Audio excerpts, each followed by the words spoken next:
Anyị ji udo aga o, anyị ji udo aga o, udo ka mma. Ụmụ ibe anyị ekene ọnụ, anyị nwabụ ndị ndozi ọdịnala Igbo ndị ha na-ekwu maka ha. Anyị ga-eme okwu anyị taa ka obie nkenke na anyị bịara leti ụmụ ibe, biko gbaghara na ya, anyị kwesịrị ibe by 3 o'clock mana anyị bịara leti dịka o si wee dị, ka o si ha na-eme adịrịzi nwanne. Tupu anyị a na-ejegodo, anyị kwuru na anyị ga our national anthem na anyị ga-echefu because enwere ike ichefu ọmarazi ga ahụ. Ezi omume, ezi omume, ezi omume, jiri ezi omume dịka uwe gị, ezu n'ori, ezu na ori gị, agba na amụgha gị, fụ nwanne gị n'anya nke kachasị ibe ya, jiri ezi omume dịka uwe. Ụmụ ibe, national anthem anyị anụnwa mana anyị nwere ya na musical form, mana ọ bụrụ ihe a na-eji ike ewepụta like that. Mana asị na iri ọma ka eji neji aga n'ogwu. Anyị pili the chaff for ihe anyị mebiri n'ụwa. Anyị yọsi Amadioha na ala anụnwa anyị nọ n'ime ya mgbaghara maka mpụ na aghụghọ na oshi na ama, ihe niile anyị mekọtara. Then anyị ga-adịzi able to speak with our tongue. Ndị Igbo si ọ bụ ire means something. Ikpe ire, ịghọtago ekpere, judgment. Ire iweta nne tinye n'ọnụ, ọ ire ka iji ajọji the food ma ọ dị mma ma ọ dịrọ mma. Ọ bụ ire. Ire bụ towel anyị na-atụ n'inu that time, asị na towel Chukwu mere na anaghị akọ akọ.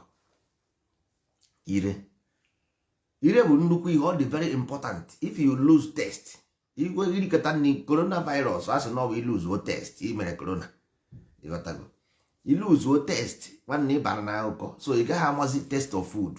That means ability to reason, thinking faculty.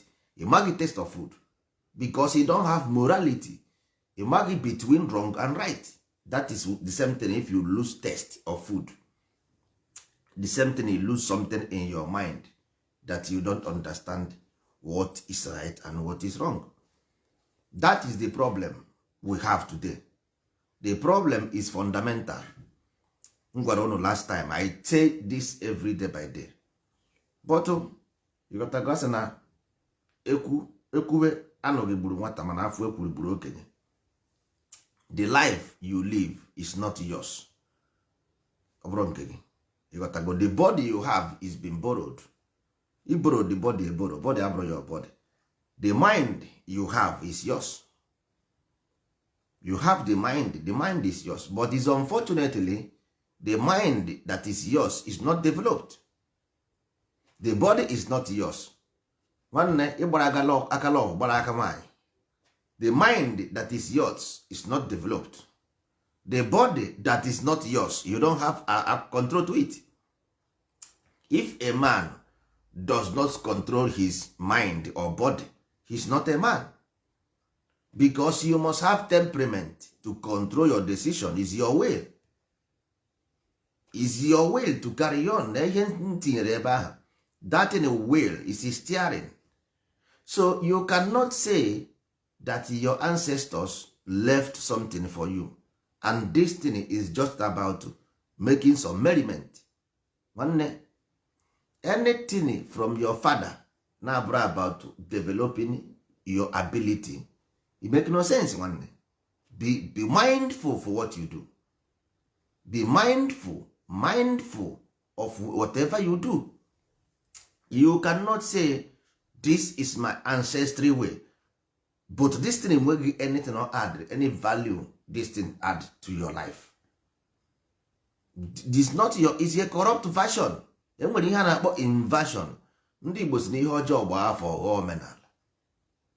Why is the West love their tradition, happily practicing it? Because there is something, is their moral decadence, is their moral behavior, is their moral value. what is your moral value? What did this transition or transitory life from your ancestors brought to you?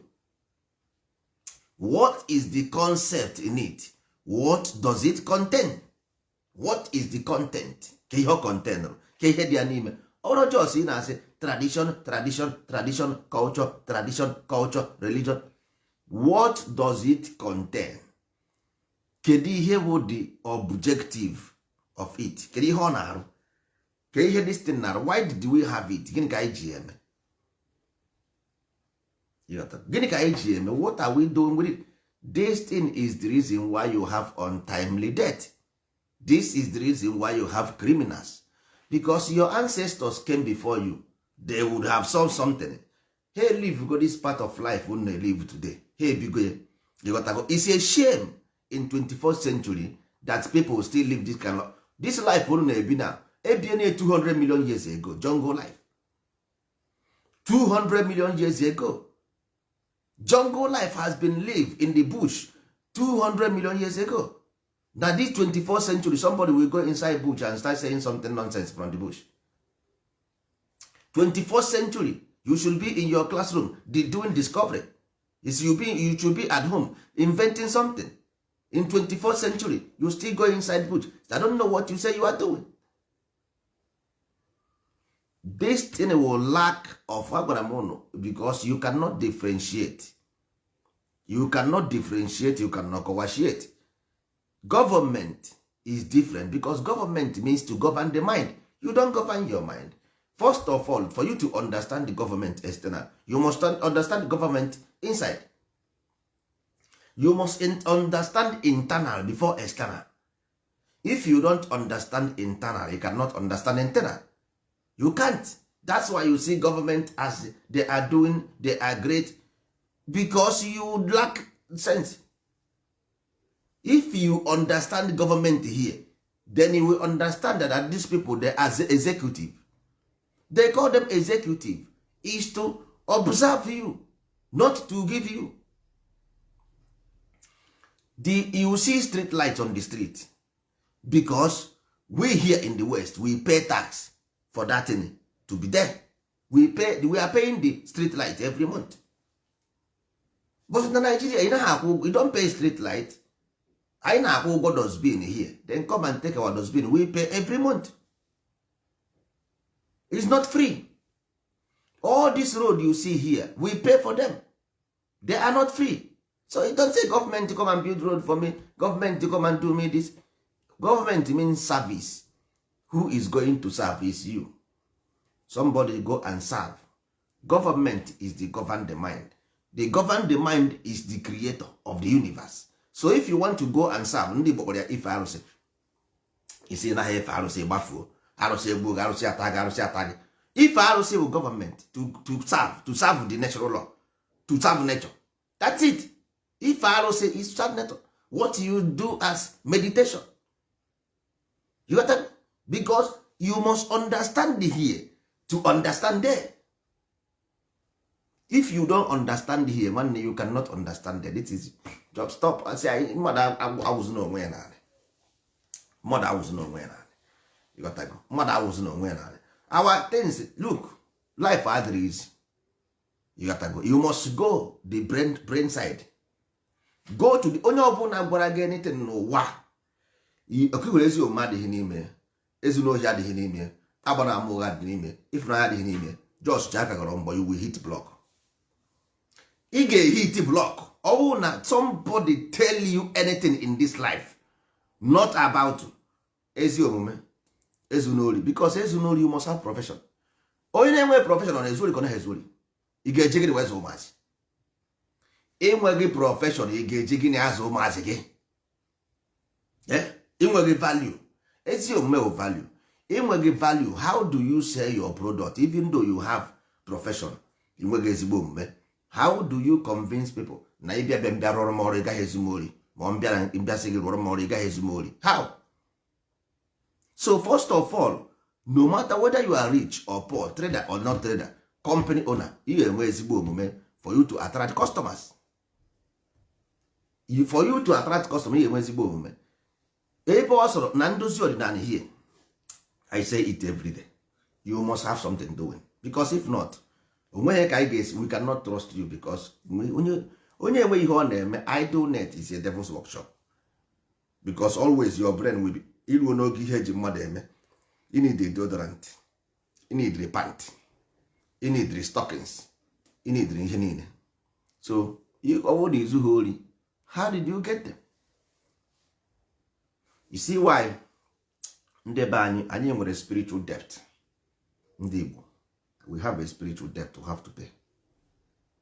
Anyị chere na this here na akwụkwọ ntọala anyị na iwu ala, the highest of this ntọala bụ na iwu ala ka ọ dị. So anyị na-achụ ego, ọ gwara anyị na anyị gwara anyị sị anyị na-enweghị life can never, or that is accept any fraudulent wealth. You must fall inside the pit hole of that hole you dig, because fraudulent wealth bụ igwu unu na ị ga-adanye n'ime ya. Ọ dị here, ya ọ dị n'iwu ala, mana ebe a, because achọghị m ka anyị na-ama jump from these verses, ịghọtago. So ọ sị na egwu onunu ị ga-adanye n'onunu igwuru. Our people today, they are happily say, agwara m ha sị ha, if you go tell Nigeria anything aggressively, they will respond aggressively, because all company mmadụ, ị nweghị company, ha ji ego register ya, ị na-ekele, you are just claiming, you are laying claim of your ancestors giving you, but ajụrụ m gị here, what does your ancestors give to you? ị nweghị ha nyere gị. Ọwụ na ị naghị ekpere chọọchị, ị na-ekpere Islam, ị naghị ekpere Islam, ị na-ekpere ndị okpu, ọwụ na ị naghị ekpere ndị okpu, ị na-egbu ewu na ọgụ. So onweghị ihe nta nna gị nyere gị, you are just on your own. So ị gaghị ele enwu claim for that land. I'm telling you, you can't. Ihe Amadioha nyere gị bụ ama igwe, ezunori, agbana ama ụgwọ ịfụnanya. This is agreement between you and Amadioha. That is, ọ bụ nyaba agreement nyere gị anị. So o nwere ihe ị ga-emenwu nata nwuo dị anị. Ndị agha were dị anị knows this thing, but amana Amadioha bụ universal God, because ọha in English means God. You got to go. Ọha means God. Ndị Igbo sị na hey, ọra bụ eze, nwanne m na amarago na ọra bụ eze, ọra bụ eze, eze bụ God. You got to go. Then Amadioha was the master of the gods, the master of all gods. Nke Amadi ọha, onya bụ master of gods. You got to go. Ama nke di ọha, because di bụ master, ọha bụ God. So master God, simple, give you assignment for you to have land. You give ndị anụnwa were anị gị, ta were anị gị, yes of course, because why ha ji were anị gị, you are evil, ịbụ onye ọjọọ.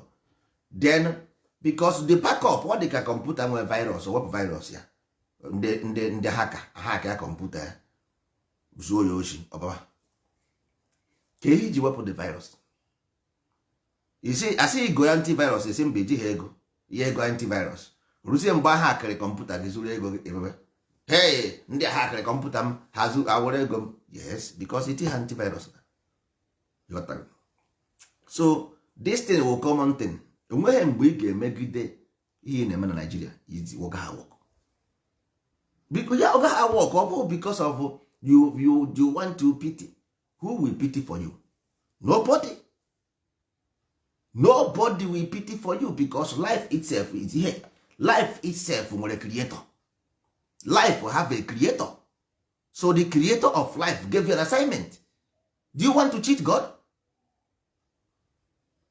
Ndị Igbo si n'igwe bụ ike. You cannot cheat creator. You can't. You are just trying to say you may ignore it for lack of ability. Yes, but you go to church every day. Jesus do this, Jesus do that. Every day in church talking nonsense. You see why I tell you ebe ahụ na-ejuzu adịrị, because you ihe na-akọ there. You don't know what they are saying there. Who is Jesus? You don't know. Who is Jesus? Muhammad, onye bụ Jeshua ma Eloha. You don't know who they are. You just go because they say. You cannot fight a territory. You can't. Mandela 27 years ka ọ nọrọ na prison. Ọ pụtakwara outside. Soweto. Did the Soweto grow? Do the South African people have anything after Mandela's 27 years imprisonment? After 27 years imprisonment of Mandela, enwere ihe South African black people apart from ịnwe ahịa mkpụrụ mmiri na egbe egbe nwere ihe pasịrị. Ihe mere South Africa ji wee baa mkpụrụ mmiri na egbe because they go into freedom fight. Because once you go there, drug you will be intoxicated. Because they want to keep the movement going. The only way to keep a movement going is intoxication. You cannot educate people, they behave abnormal. No. If you educate people, they behave normal. If you don't educate them, they behave abnormal. For you to claim a hitman, you must take drug. For you to behave abnormal, you must use drug. That's why you see people who do abnormal, they use drug. It's as simple as that. So the best thing for you is to discover who you are. That is the best way. You have all those life ọ gaghị enyere gị aka. Nna gị ọ dị here, they say here. Let me go there.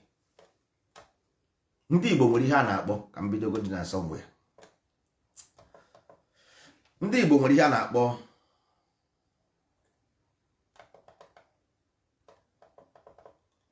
ka m bido n'ịlụ ụwa.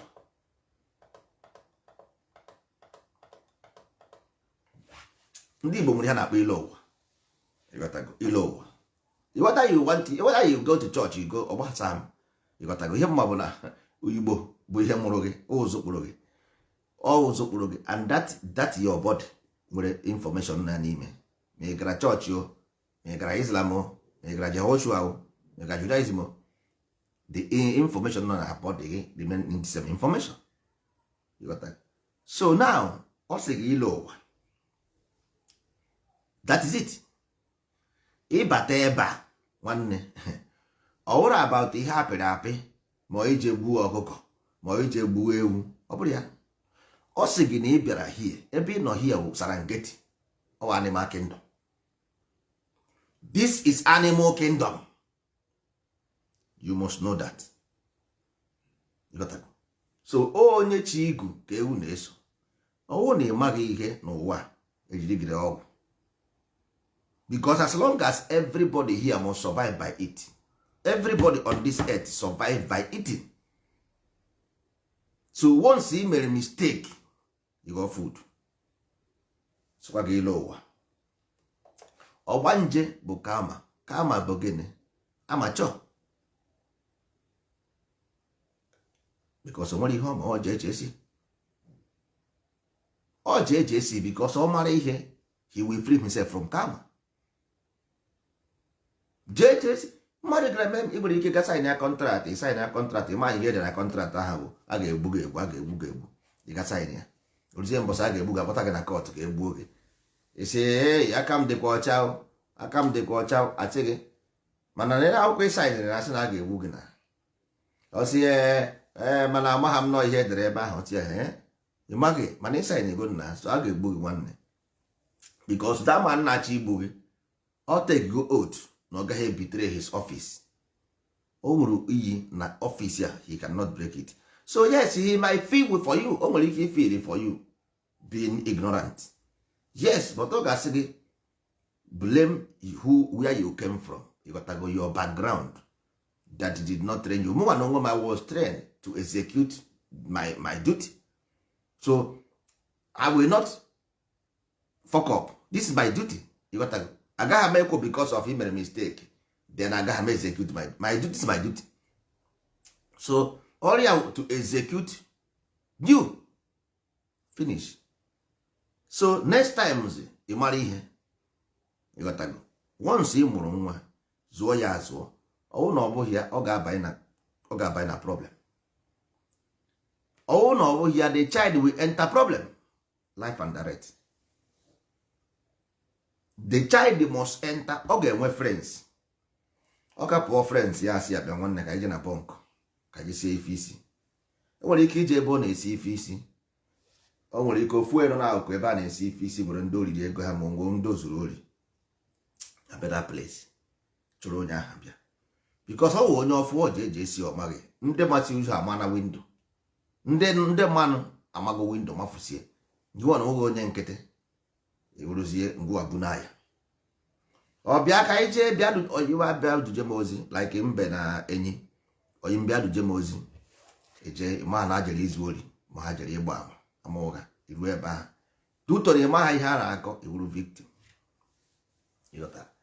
That is why mgbe aha anyị pere mpe your father always tell you nna esozina onye nna esozina onye nna esozina onye ịghọtago because nna gị ihe ahụ ị ka na-eto eto ihe ahụ ị nara n'ukwu isi Zakiọs nna gị nọ na anịfụ ya ọ mụ na onye agha dịrọ m onye adịrọ m onye adịrọ m but ọ na-agwa gị ya mgbe ọ dịka ọ na-emegide ga-emegide ị ga na-egbu iwe na this man achọghị ka nsoro mmadụ ka mmee nka ka mmee nka but that man mana this man ị na-eso you will end up no better place you get end up very ma ọ mana direction ahụ ị na-eje na ị gaghị end up good there. He knows it but ọ ga-agbagide gị ntili orie isi gị orizie isi gị at the end of the day chọọ onye ga-blame for that.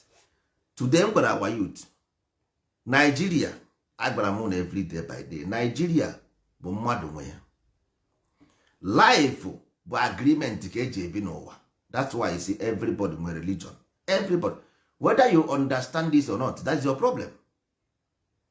Whether you understand what religion means or not is your personal problem. You got to go because of one problem here. Everybody on earth, government means govern the mind with his religion. To rejoin the creator with your mind because every creator n'isi ogbokos na ya niri nne na nna ya n'isi. So ebe ị ga-emi the creator n'isi gị ịghọtago iburu obi gị anụnwa bugote n'isi because ị nweghị ike ibutu isi gị mana ị ga-ebugo nwa obi gị ọ sị gị wenite na obi unu enu. So iburu obi gị abugo n'isi gị ịnọrọ ọfụma ịbụ anything ọ bụla apart from this you will fail because ndị na-agbara afa bụ dibia ndị rụrụ plan rụọ moto onweghị mgbe a ga-akpanwu nkata ị ga-aghọta nwa ihe ha kwuru ịghọtago ha ga-akpa ezigbo nkata ị gaghị aghọta ịghọtabeghị nke obere a na-ekwu ebe a ọrụzie nke ndị na-arụ plan kwuru ka ị ga-aghọta. Enweghị planụ ndị na-arụ plan nwere ike ime n'ụwa ị ga-amanwụ you can't. O nwere ike ịdị n'ihu gị dị face to face ị gaghị ama. Enweghị nkata ha nwere ike ịkpanwu na ị ga-atọpenwu ị gaghị atọ nwunye because ụbụrụ ha na-akụ 360 nke gị na-akụ 110. So onweghị just legodo anya common thing lebe anụ na Nigeria today na Facebook eji ekwu okwu ha nwe YouTube the same person nwe Nigeria nwere Facebook nwere YouTube. Ịpụtakwa na Facebook ị na-etrete no company ha ị na-etrete no company ha iche ka o si dị ka nwoke ahụ nọ ebe aha dị 8 years bụ Buhari ya bụ 2023 Buhari apụọ n'ọkwa. Kedu ihe mere onwebeghị any gọvanọ na Nigeria ekpụọrọ tụọ ya nga si na o riri ego? Enwere gọvanọ na-eribeghị ego nọ siti mpawa enwebeghị one single gọvanọ na Nigeria enyegoro ego ya rụọ ọrụ na-erighị ego. Mmadụ ole nọ na nga? Mmadụ ole nọ na nga? Mmadụ ole nọ na nga? So before eje mee something, that is why o ji gwa gị nwanne gị hụrụ ọnụ a ka eji egbu mmadụ. Ekwe hụrụ ọnụ a ejifuru ebe ihe ahụ poison ebe ahụ agwọ in the snake in the garden. Be very careful. Be very careful. As long as ị na-eme kwe ụdakwa anya nwanne lee anya this life ekweghị ị need shelter, food, health and retirement benefit. These 4 things. Adịghị na-azọ kọntrị na-azọ ewughị injinia ewughị ke ihe ga-eji eme enye ga-eji eme gịnị out of ego out of what ka ihe iji kọntrị ahụ eme. Many of you na-agba ọsọ eje obodo oyibo ịghọtago. Ndị Ghana ka na-eje obodo oyibo ha nwekwa kọntrị. Ndị Senegal na-ejekwa obodo oyibo ha nwekwa kọntrị. Ndị Mali na-eje obodo oyibo ha nwekwa kọntrị. Enyewe kọntrị ahụ na the next day ị ga-ejekwa achọ American visa. Ị ga-ejekwa ịchọ visa ije obodo oyibo. So nwe ihe iji dị kọntrị eme ọjọọsọ due to because something is running, virus is running in your brain. Nwanne enweghị ihe na unu na-eche imaginary, asị na gasị na Biafrans or Igbo people they are wizard. Nwanne, let us see the wizard today in Igbo land. We don't see it. Yeah. Okay, only feel in Igbo people wizard. We can see it in our empire in Igbo land. We can't. Ordinary security nkete we cannot provide. Ordinary security. O teene mgbe ndị Igbo na-anaghị ana Igbo for very long time. O tego mgbe ndị Igbo kwụsịrị n'ala Igbo. Ha abịa 27 bata 27 Christmas on the second ha only 5 days. 5 days ka ọ nọrọ be nne na nna ya for the whole year. Ọ naghị eje mitin ụmụnna.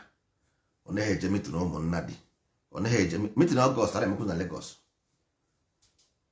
So o tego ihe mebiri ọrụ taa. Ọ dị ụtọ na akịtazi abezi social media ọ na-abịazi ka gasị na ihe nwa mebiri ụnyaahụ. Taa o tee na o mebiri. Otego ala Igbo gara mbi. But all today because of otu unu si wee debe ute unu, asị na ọkụ esi debe ute ka ọ ga-esi ana. Inwebeghị onye any person that is bụ onye Igbo na ọfụma gara ana Igbo ụjọ agara na-atụ ya. Enwebeghị onye ọbụla bụ onye Igbo pụtara obodo oyibo no 2 years, no 3 years, no 4 years, no 5 years chọrọ na ana Igbo gara inwe double mind. Enwere ike n'uto na ibi na ana Igbo ịmaha gaa pụọ outside, ịghọta gị pụọ outside ị nọ ihe dịka 1 year 2 years ifu na life ihe ahụ ị na-afụ tisi afụ life because ịnọ na ana Igbo ị nweghị reason why to live, so you live anyhow. But ndị anọ outside obodo oyibo nwere reason why to live. They have acquired something, both brains and physical. So ibi ndụ ha na-akwanyere something ugwu. But nwere ike ngwa na ana Igbo ịghọta how that thing isi agwa ebe a ka anyị nọ gịnị ka nwa onye na-akọdị nsogbu adị. The same you ahụ, the same you say ga-apụta from that place not 2 years 3 years outside. The same you we say I will not go. The same you the same you we say I can't go there. Ịmana asị na ngwere nọkarị anya uju ọgụ agụ. So the only thing anyị na-ekwu bụ ka anyị dozie destiny ka ọ dịrị onye mma dịrị ibe mma, ọ dịrị ndị nọ n'ụlọ mma, ọ dịrị ndị nọ outside mma. Mmadụ nwere ike ite happily go into his father's land without being threatened. Nwere ihe ọjọọ nọ n'ime. Kedu ihe ọjọọ na destiny? Collectively, if you can organize yourself to go and commit suicide, why can't you organize yourself to build Igbo land? Nigeria police agaghị egbu, ị gaghị eje gbuo odechi na anaghị arụ ọrụ, ị gaghị eje commit suicide. Nke a collective will to build our land, collective will to build Igbo land. Collectively anyị ga-enye gị ọrụ, anyị ga-enye gị amamihe, education, ka ihe unu na-akpọ ya children program, activities. Anyị ga anyị ji all the whole Igbo oke ihe na-akpọ ya ma ihe na-akpọ ya this Igbo calendar. Ọkwa this calendar na-ego calendar bụ event. Igbo festivals, ceremonies, love, peace, unity, progress, activities, children both home and abroad, both ndị ụmụaka ma ụmụ okenye. Anyị enwe ezigbo Igbo na-atọ ụtọ, Igbo na-atọ ka ofe ọha. Ihe unu na-eme today onweghị ebe ọ ga-eli ụdị unu. Ihe ọ ga-eme bụ more destruction. Ị nwere ike nwụọ taa, ị gaghị afụ ihe ahụ ị na-achọ. Echi nwanne gị anwụọ, ụta ahụ ngere isi anwụ ofu. Onye gịnị ya kwụsịrị okwu today, next week isi na egbuo ne. Onye gịnị ya kwụsịrị okwu today ofu na ofu. Ajụọ gị reason why ka ihe na-eme ha. Unu si ọwụ security for security reason. How can you fight somebody at the same time be a security? It's not possible. Either you are a security person or you are fighting for something. You cannot fight for independent at the same time be security. It makes no sense. Because once you fight for somebody, the person will come after you. So you cannot be a security. It's not possible. You cannot be a security man at the same time fighting for independent. Because the government cannot let you be. you can't ịghọtago. So itigo onwe gị na position of difficulty, ịnọ na critical position. Ọwụ na ị pụtara today si na Igbo you are founding a security men for Igbo protection, nobody will counter you. Gọọmenti agaghị akaụnta nwe ị ga-onwe ebe ọ ga-esi wee bido kantaba ya, but already present go onwe gị as somebody who want to succeed. So now government is fighting you already as a session. So any group ọ bụla ị create ọ ga-atag gị etero because group ahụ nwere ike iji egbe. So ọfụzie reason why to execute you and exterminate you, and because you give dog a bad name and way, you give them room to exterminate you. But to these things, you have common sense, but because you know you don't have ability, you can't. Nwanne mmadụ si na ewu whether you like it or not, Nigeria tiri gị n'afa blacklist. Ite ọnụzie back si na ewu security ka ihe a ga-akpọ gị ebe already ha nwa na onwe ha atag go gị to kill. Nyesi ha reason why a ga-eji egbu gị. Amnesty International nwanne ọ bụrụ eziokwu ihe a bụ na Facebook na YouTube ka ọ na-eme exist. Gwa ha nkịtị, how they will come and tell you okwu story ka na-akọ. Nwanne gbanda nkịtị since ha kwubere datin ọkwa na-agbagbu ndị be anyị everyday onwere ihe ha mere. No, so ijiri ha nwee hope onwe ha you are on your own. UN ọkwa ha na-anọ mgbe unu na-ekwu ihe unu na-ekwu na Facebook na-ekwu ihe unu na-ekwu ọkwa ha na-afụ ya. So whatever you come and say, UN na-afụchago ihe niile i kwuru. Ịghọtago weda ma ọ bụ asị ma ọ bụ eziokwu, o nwere ndị na-eyiri efe na-aza n'afọ ụnụnwa na-ame freedom fighting na ha sị na ha bụ ndị agha na ha na-eje n'ọgụ. Ọ dị na Facebook dị everywhere, na YouTube. Ma ọ bụ asị ma ọ bụ eziokwu, ọ dị there. It's up to you to defend yourself. It's up to you to go and say this is not me or this is me. E nwere ndị nọ n'ala Igbo na-ebere isi mmadụ desa na tebụl in the name of ndị na-eme freedom. So whether ma ọ bụ eziokwu ma ọ bụ asị, is up to you to defend them. So United Nations fụkwara those things. Aka isi wee fụ ya ka onye ọbụla si wee fụ ya. So ị nọ na position because I'm agwa gị sị ma ihe ị na-eme isi m na-asị. Now how do you defend unite self in United Nations? So na you want, because your country means peace of mind. Country means rest of mind.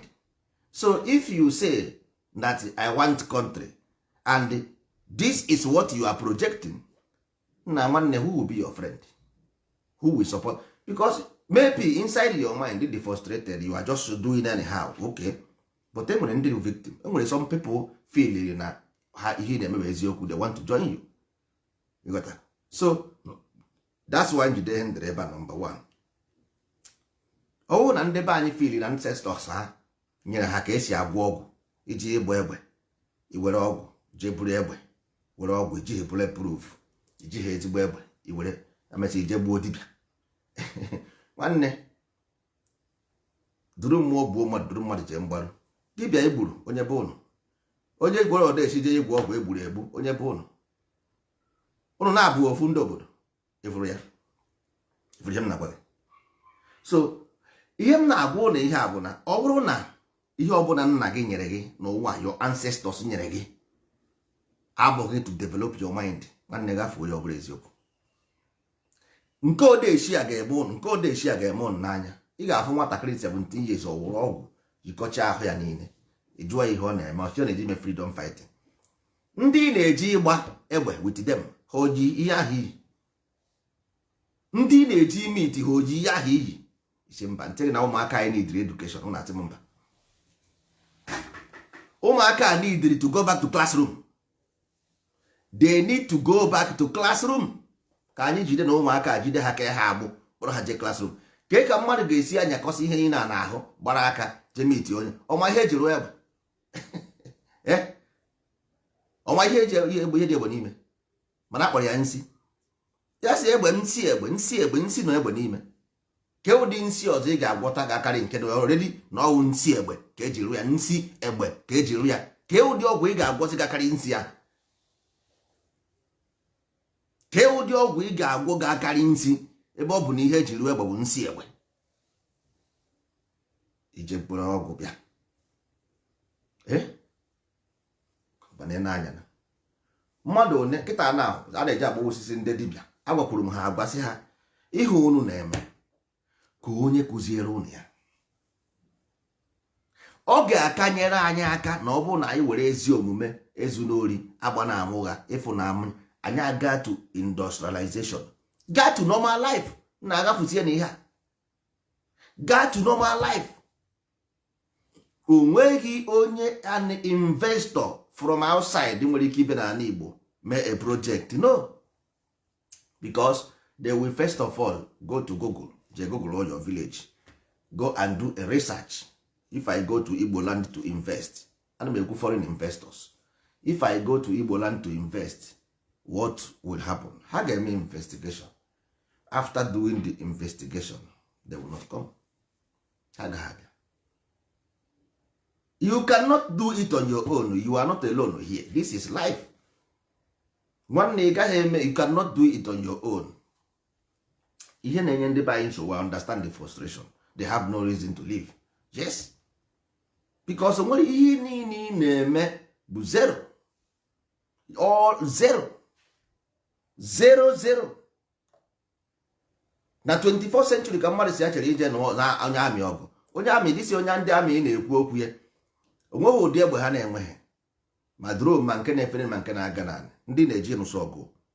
And nweghịkwa access. Ihe ị na-eme bụ ije nwude ndị eke ịnara ha egbe. Isi na-eme gorilla war. Ha nwere ike ịbata na the whole village kilia ya ma ọkọ ma ewu. So the whole village kilia ya. Ọfọzie sọ gị ị ga-ebi sọ gị na village a. Ha mesịa ha echere gị n'elu na-agba helicopter, ha agba helicopter for 2 weeks there. Agụụ ya agụrịrị gị ebe ahụ ị na-epụta. Agụụ gụọ gị ebe ahụ izoro gụọ gị pụta dị ha agbatuo gị na. Because ị ghọta ọkwa ha na-echenji duty. Helicopter nke agbasịa o jee chenji duty ọzọ apụta. Ha ga-agbagide ebe ahụ ị nọ ntili pụta dị anyị nọ. Agụụ ya agụrịrị gị one day. Nne ọsọ gwara gị debe that place, nne ya agwụrịrị ya agwụ. Ị ghọta gị fụ gị. Nwanne anabara ghara esibe ogologo. Mmadụ anaghị esiri onye gwara gị na that thing ga-survive ọ bụrụ eziokwu. Onye gwara gị na that kind mindset ga-succeed. Mandela 27 good years. 27 good years.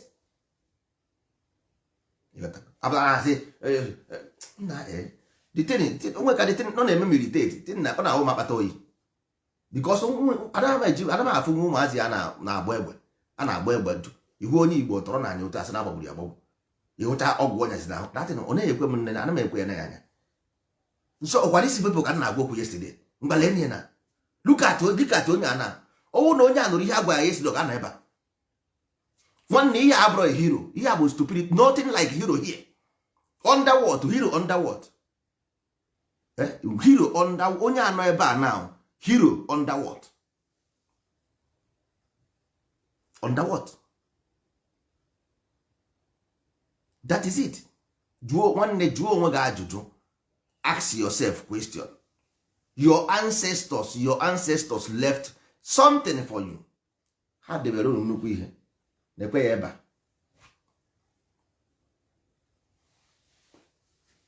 Ọ sị gị mekie ya because mmiri ga-ezo. Ọ sị gị na mmiri na-ezo. Ọ sị gị na iyi ụwa. Ndị Igbo nwere akpa iyi ụwa na.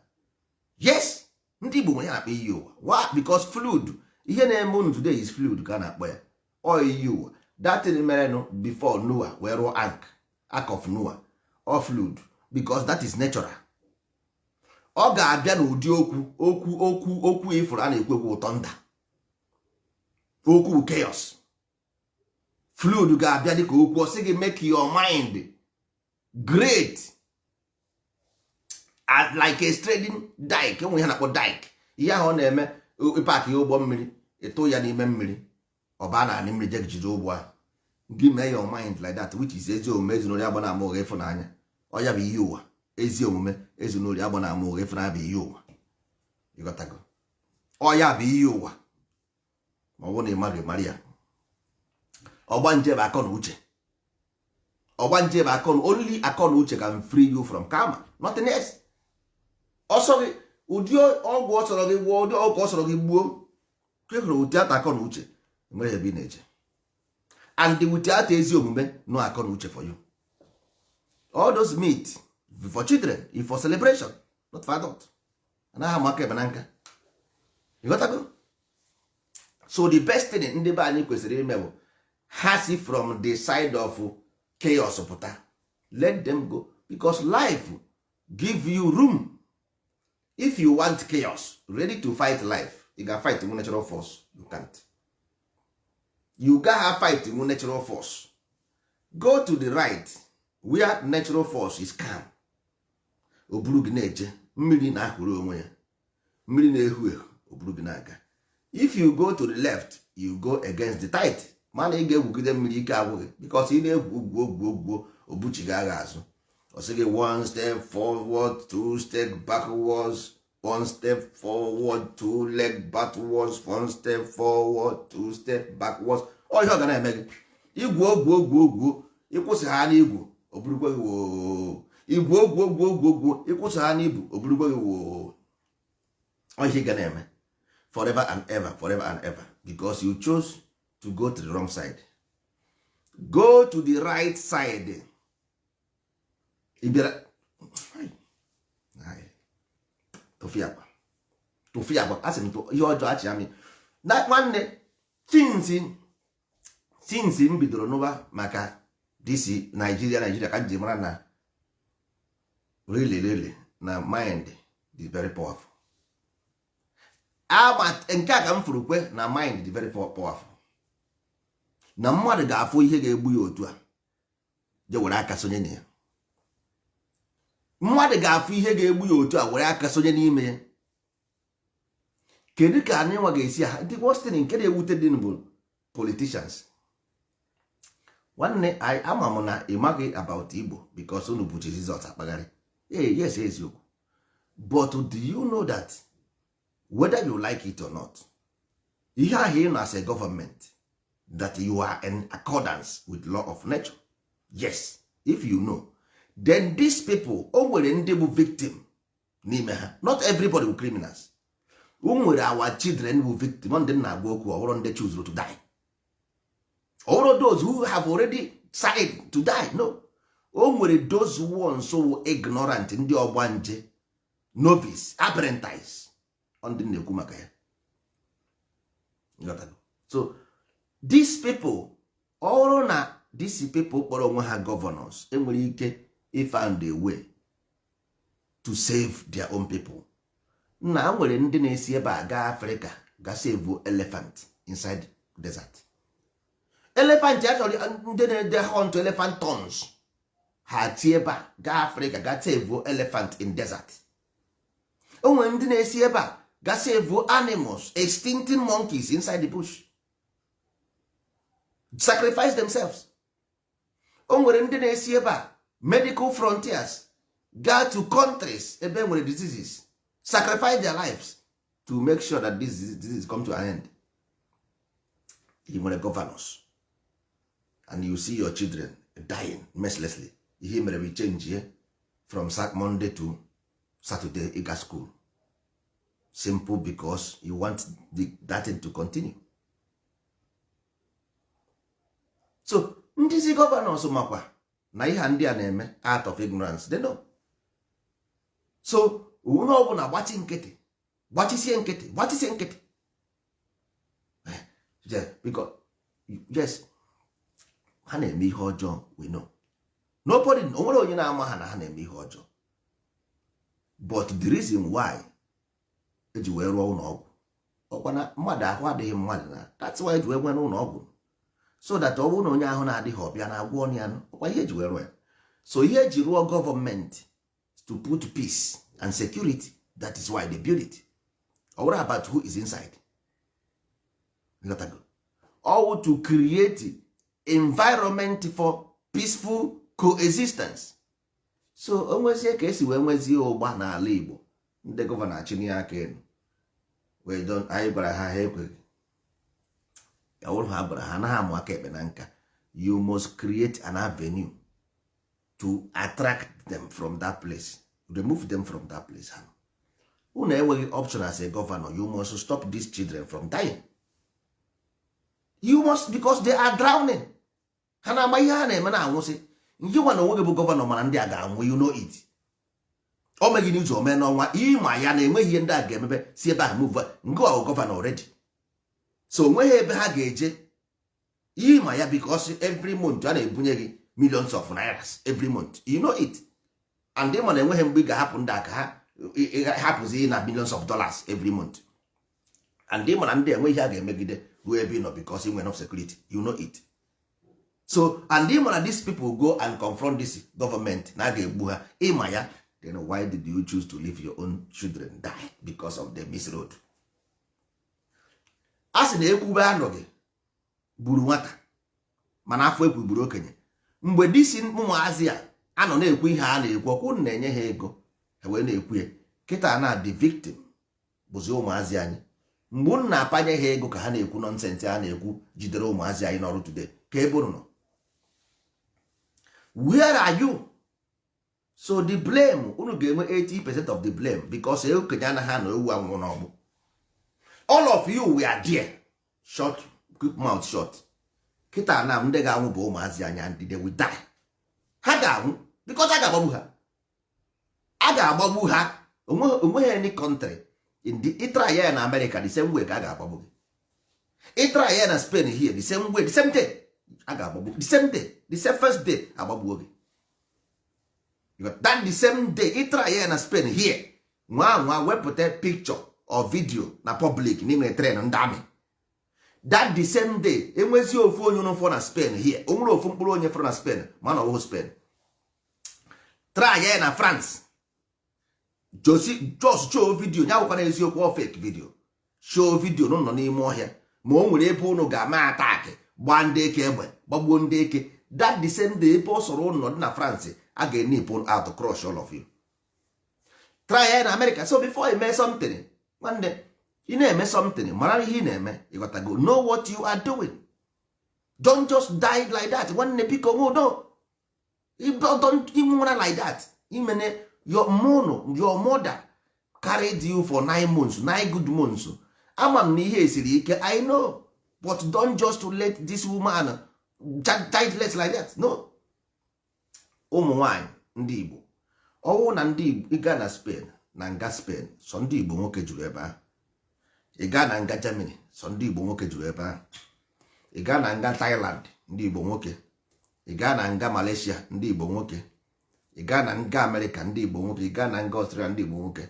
Ọwụ na ndị Igbo anyị gasịzie nga ọkwa ndị Yoruba na ndị Hausa ebukọrọ ụmụasa anyị na yes na onye ga-anụzikwana ha ka onye ga-anụzi ụmụasa anyị na ọ bụ na agasigo nga nwụsịa.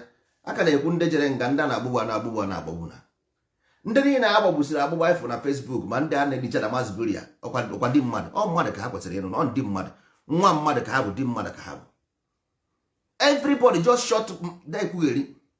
Yeah, we are going to get what? Gịnị ka ị na-enweta? Your children are dying, you say you want to get what? Ịma ha na these people intoxicated, ịma ha na information member intoxicated.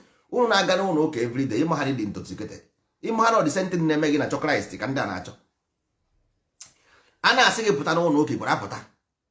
Ihe ahụ ji gị the same thing ji gị n'ụlọ ụka ji nda. So if you think that is easy like that to come out from there, pụta from church. Come out from church. Ọ bụrụ na ọ dị easy ụmụazị isi ebe ahụ nọ pụta na church gị. Ọ dịrị easy like that. It's not easy. Ihe a bụ ihe ị karị prevent from coming. Ndị Igbo sị gị na prevention is better than cure. Ụmụazị erigo poison ọ poison ahụ ha dị na akpa ha. Ọ bụrụ na ha anwụghụ poison na-egbu mmadụ. Ọ bụrụ na ha anwụghụ poison na only by God grace nke Amadioha site n'ike nke Amadioha ka ụmụazị a ga-eji save. Ha erigo ebe na ha erigo. Because once you become addicted to some drug intoxication, ihe ị ga-emezi bụ ị ga-live by it. Ị ga-emezi dependency. You got to depend on that. These people are depend go know this thing ha na-eme now bụ only hope ha nwere. My hope will reason to live. The only reason they have living is ihe ha na-eme. Tell me how are you going to bring them out from there? Ị nweghị ike ịnapụta nwatakịrị ihe o ji n'aka inye ha ihe ọzọ. Ọ dịghị possible. mana ọ dịrọ possible by guy site n'ike nke Amadioha ị nwere ike save some, you might save some, but majority of them you can't, you cannot. Ọ dịgo late. ọ dịgo late. Nke a ha na-ekwuzi na ha ṅụkwuru iyi nke ya. So nwanne ihe unu ga-ekpeziri ha ekpere, ịghọtago, ka a nara mkpụrụ obi ha na ndokwa, ịghọtago, gụbarazie na ha ugo wee tiwala na otiwala bikos ọ bụrụ nọ ndokwa, ọ ugo wee tiwara bikos ha nwebeghị ihe ha mere eme na ndụ ha ka bụ young people, small boys. Ọ ugo wee tiwara n'ike. You leave your children, somebody stole their mind, that's all, game close. Their mind have been stolen because the ancestors left you something, you choose meat instead of reality. That's the consequence of choosing a meat for destiny. Consequence, asị gị gwuo ọdaeshi bụ gịnị? Ezi omume, ezunori, agba na ama ụgha, ịfụnanya. Oke ite bụ gịnị? Akọ, uche, echiche. But he chose mythology. At the end of the day, let the consequence of it. Let the consequence. Onye mana enwere ezigbo ihe ifuru. How many Igbo youth today can show us their wealth? How many of them? Wealth, I mean by knowledge. How many of them? How many of ndị Igbo can show us their wealth? How many? Anyị enweghị source of wealth. Ndị Igbo, nna nna anyị ha, ọ dị ebe a, anyị nwesịrị source of wealth here na ntọala Igbo. But ndị Igbo, ndị a na-abụghị ndị ntọala, ha enweghị ntọala, ha enweghị ntaakara. They cannot show us anything, any reason that make them to live. If you want a decent society, you must create a mind that want to thrive. No automatic ticket in heaven. You cannot have a child who want to live if you don't have reason to live. If you don't have reason to live, you cannot live. Why did Ndi Igbo choose to invest in Lagos and outside Igbo land, apart from Igbo land? Because they have no reason. Have Ndi Christians. Have Christians. So, have a reason. Is they how can Haman Hajar in Israel itself they may invest money Rome. That's why in our own governors then take money to the west because ebe akonye dịka obi na-adị that nri ha riri a na-akpọ nri ụka because ihe a bụ iri ji oriri dị asọ, iri ji bụ oriri dị asọ, ọ ya bụ ọdị ya n'ala, ịghọtago, which is the objective, the meditative object, because meditation bụ nri nke mmụọ, nri nke ime mmụọ a na-akpọ ọdịnala Igbo, which is ife arụsị bụ nri nke mmụọ. Ka esi efe arụsị through ọdịnala Igbo, which is the meditative object, which is the food, nri nke ime mmụọ. So ha erigo nri bekee. That is why ha ga-ewere ego gị ha ga na bekee ha dosa ya, because ebe obi ha dị safe, ọ ihe dị ha n'obi bụ datin, ọ ya bụ Christ ha na-efe. So ihe ọ sọrọ unu mee, this is reality. That is why onye Igbo ọ dịghị interested in investing in Igbo land, no matter kwa ihe ọ sọrọ ya kwuo n'ọnụ, a sị na ọ bụ nwata kpaa agwa amarakwa uche ya. So o believe na Lagos they are safe. Ị na-asị ọ nwanne hapụ ihe ha, nwanne hapụ ihe ha. All the very difficult onye Igbo try to go and solve something maybe. No, they always want something.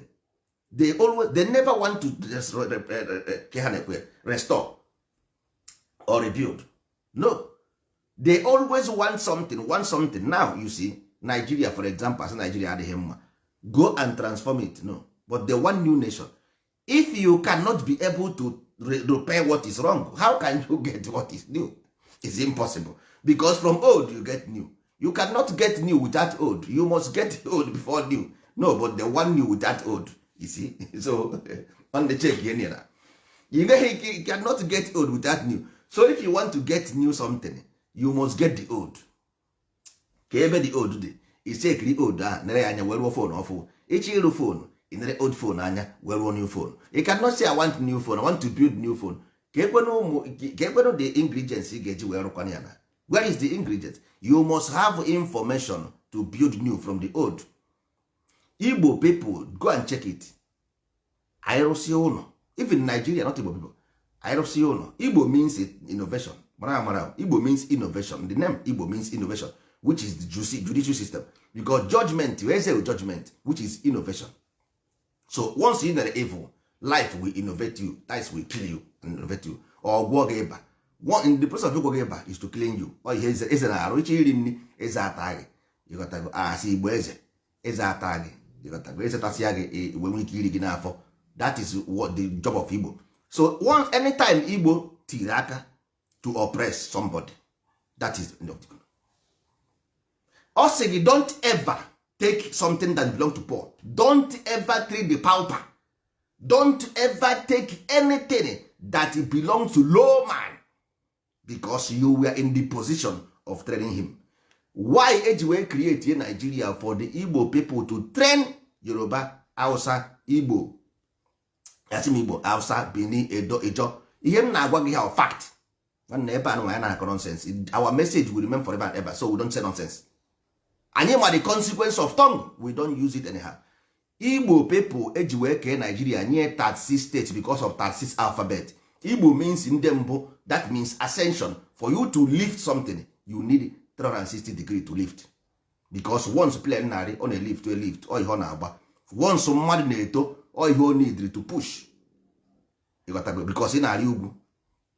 Now ọwụ na ịmaghị distance, then you cannot grow. You can't, enweghị ike ime nwunye, you cannot do it. Our people amara ebe niri ozu, they get it wrong. And our people amara ebe ha nwere wrong. N'anya ọwụ na iwọch ya, ọ sị gị ndị Igbo sị gị ọ sị gị ọwụ one nation bound in freedom, peace and unity. That is Igbo. All Igbo, one nation bound in freedom, peace and unity. All Igbo. 36 states of Igbo. Ha nwere 19 before. Why do they push it 36? There is a reason for that. Why Igbo ji nwe 5 states? Ise m gwara ụnụ eke orie afọ nkwọ ise 5 states ọhịa enwere. So ndị na-eme these things ma ya, they know all those things and they are giving you the fact in your face, so that you when you get blame. That is why you are in the north, nothing happened to you. You are in the west, you dominate. You got to go. That is why in educational sectors on number first, because education means knowledge. You bring knowledge to the world, but you leave your position. So onye bụ enyi n'isi chọwa ụkpara, ịchọwa oke ọchịchọ. Look at you. Ịrụ pyramid, rụsi everything n'ụwa niile, hapụ ya chọba gị na onye Hausa bụ low man, onye Yoruba bụ low man, onye na-akwesịrị ịgbara gị odibo ịzụwa ya, zụsịa ya, ọgbasịa bụ ya, iduo ya, ị ga-adị ya gị na ya ma ọ n'aka. Look at your position today. But oh God, Amadioha took it from you. He want to show you that he is the God. Ọ chọrọ ịgwa gị, Amadioha want to show you that I am your creator. I position you in that, because ọ bụ ngụ nwa iyiri m n'omume m, because ọ ihe akụ ji wee na Israel ruo ntị Israel bịa, because na asị na children of God ọnụ nwa ụmụ Amadioha na onwe ọ bụrụ ha ma, but ha copy your own, ha copy your style, ọ na-awa ọkụrụ ha, because asị na ozu na ama ha kpọ ogene na ịgbanya n'ọzụ. Ọnụ nwa bụ ụmụ the master, because Igbo means ala. Ala bụ nwunye Amadioha, ịghọtago, because Amadioha nọ ala na Amadioha, which is eke na ala, eke orie afọ nkwọ, ịghọtago. So afọ bụ ebe a, afọ bụ Igbo, ịghọtago. Afọ bụ Igbo because Igbo bụ ihe na-agbọ agbọ, ịghọtago. Ihe na-agbọ agbọ bụ gịnị? Ihe ụmụ nwaanyị na-eji amụ nwa a na-akpọ ovary, ọ ya bụ Igbo, which is embryo, akpa nwa, ịghọtara. So mgbe ọ bụ na iwepụrụ iwe ime ha ama nwa Igbo, were ihe weje mee nonsense, the end of the story. Nwanna akọpụgo na line, akọpụ na line, because ị mara ihe ị na-arụ, na ị ma ha aka ọrụ gị n'ụwa bụ nwanne doo ala nsọ, doo ụwa nsọ, take knowledge to the world, preach the word, build the world, build the life, grow the children, nourish them, fertilize them. Nwanne me but in my own image and likeness, you possess by small mind. You possess by small mind. Nwanne lele ihe mere onwe gị. Okay, asị na Nigeria mere gị. Enweghị Nigeria mere gị. You refuse the knowledge of the creator. You wetara knowledge of creator na hapụ ya na akọ nonsense. Oh yeah, nwanne knowledge dị ebe a, we have them quantum. Anyị nwere ya ebe a. Ọ gwara ụnụ agba. Amadioha gwara ụnụ agba. He told you. Ndị ebe anyị ga na-asị, hey, what is Amadioha? Gịnị bụ Amadioha? Nke bụ gịnị bụ Amadioha? What is gịnị bụ Amadioha? Why do you ask that question? If I want, what is God? Amadioha. Ọha in Igbo language means everybody. Igwe bụ ike. God means ọha. Then the ọha is master of God. So Amadioha is master of God because God bụ ọha. Ọha bụ iwu. Ọha bụ law. Ọha bụ law because ọha na-decide. Ndị Igbo sị na ọha krasi. So ọha na-decide what happened, which is God is the people. So Dioha, which is master of gods. That's all. Nothing more, nothing else. Master of the people, man of the people. So ụmụ ibe, ọ bara n'ụdị nke mmadụ. Ụnụ akpọbazie ya. Ụnụ amụgo. Ọ bụ ka ọ wụ Chukwu, mana Chukwu bụ onye ọrụ ugbo na agbazieri egwu.